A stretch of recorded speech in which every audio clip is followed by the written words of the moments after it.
Hello, welcome to Hope Through Jumbled Minds. My name is Mary. Today is Inspirational Sunday, and I want to touch on a topic that was talked about in church today. We had a guest speaker, my brother, and he talked about anxiety. Now, I'm going to start it with myself because I myself have anxiety for many situations. Large groups. Large groups is one of my absolute greatest anxiety builder. One of the reasons I don't go to concerts. I've been to one concert in my entire life, and that is the reason why. Going to Walmart on holiday seasons causes me a great deal of anxiety. Too many people in one place. I need to get out of there. So that is what I have to deal with pretty much on a daily. And he talked about what anxiety looks like. Now, for many of you, you're going to say anxiety doesn't have a look. You can't see anxiety. Well, he pointed out something that happens with him. And this is something he has battled himself. And he's so much further than I am when it comes to being able to handle his anxiety. But it has to do with how people see anxiety. For many people, it's a feeling, it's not something that you can see. That was my thought. Until he said, with him, he knows when anxiety is kicking in because anxiety causes stress, and stress causes physical ailments. And with that comes, for him, fever blisters.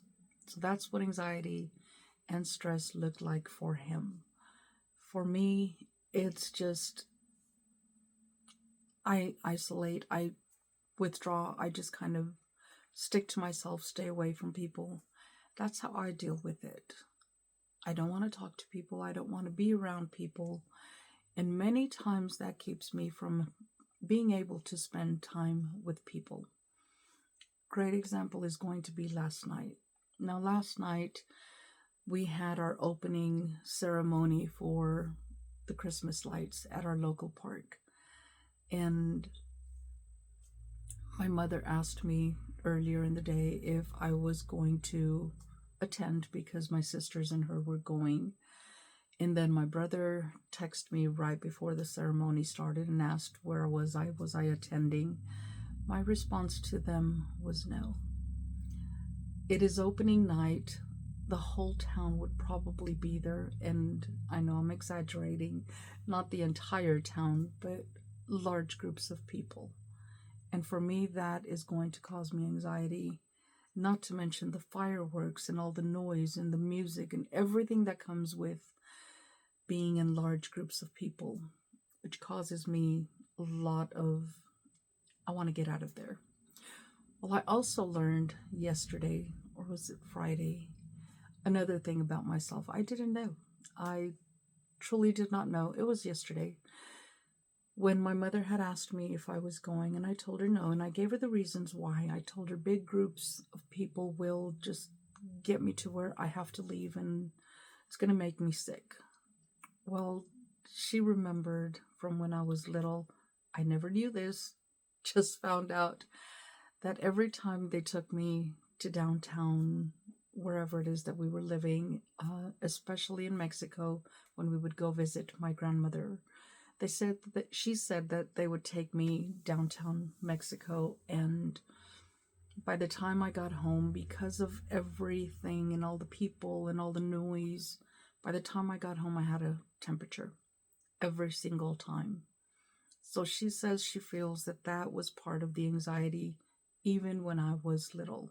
So it is something that you can carry throughout your whole life, not know it. Me, I thought I had developed it later in life, which is when I started noticing it. When you're little, you go where they tell you to go, and that's the end of that. At least it was in my generation. It isn't so much now, but at least that was in my generation. So I never gave it a second thought. I went where they told me. I just assumed I was just sick, and that was why I was getting a headache or I was developing a fever, because I just considered it to be daily life. That's just what happened with me. Nothing to do with being sick or having a condition. It wasn't until I went to college and I started learning. My major is psychology, and I started learning a lot about how emotions and people and all of that comes to play. And that's when I realized it truly is a thing. Do I use it often? No. I will never use anything that comes my way as an excuse to become a victim of anything. That is one of the things that I completely focus on, is not becoming a victim of whatever circumstance is going on with me. And that even started late in, or early, not late, but early on when I was in domestic violence situations. Story for another time, because there is a story behind that. And those were days that, to me, that was life. That is how it goes. It happens from generation to generation. That is what I saw growing up. That is what happened to me. And I quickly learned that I'm not going to be a victim. Okay, it happened. Over and done with for that day. Move on to the next day. And that was a mode of survival. That was my way of surviving. Well, I discovered survival. And those were just things that happened. Like I said, a story for another day. Let's go ahead and, I know squirrel happens with me. Let's get back to topic.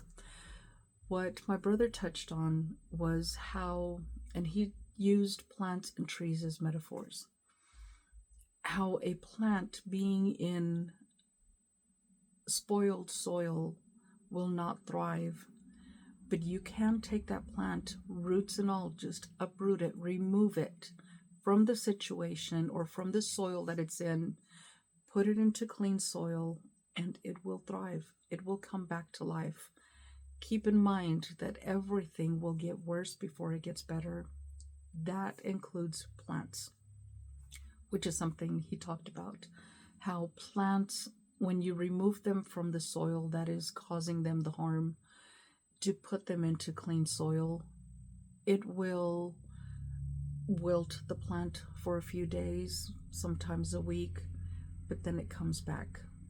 Remove all of the dead parts of the plant to keep it from absorbing the moisture or the nutrients into the dead parts. Instead of trying to bring all of that to life, remove it and allow all of the nutrients and everything that comes with it to help the plant, the healthy part of the plant, thrive. Similar with people. Remove a person from a toxic situation, and chances are you're going to remove that person to bring that person to a better light.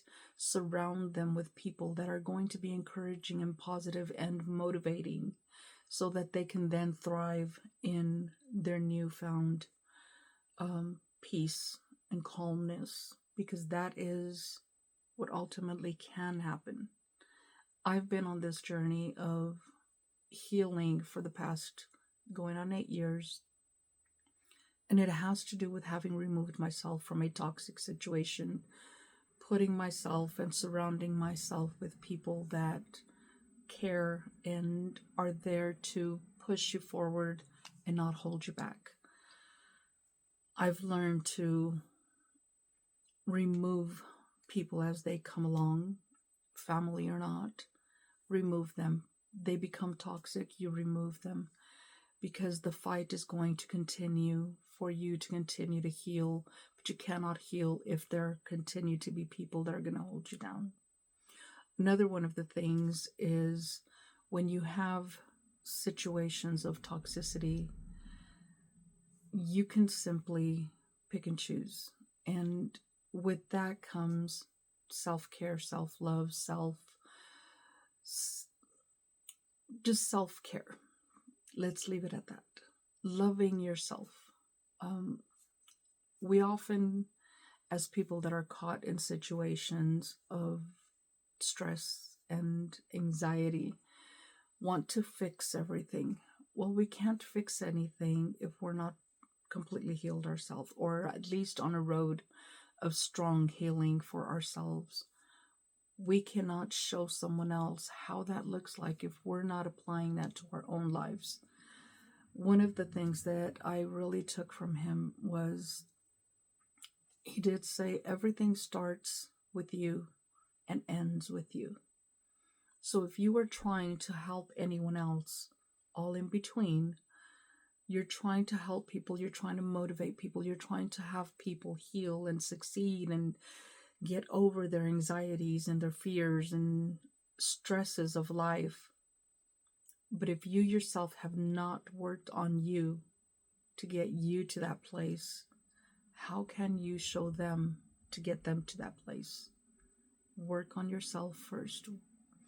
Make it a selfish journey. Be selfish about it, because you cannot help someone if you're not able to help yourself. Keep yourself healthy. Keep yourself motivated and positive and anxiety free. And I know that is something that it's going to happen.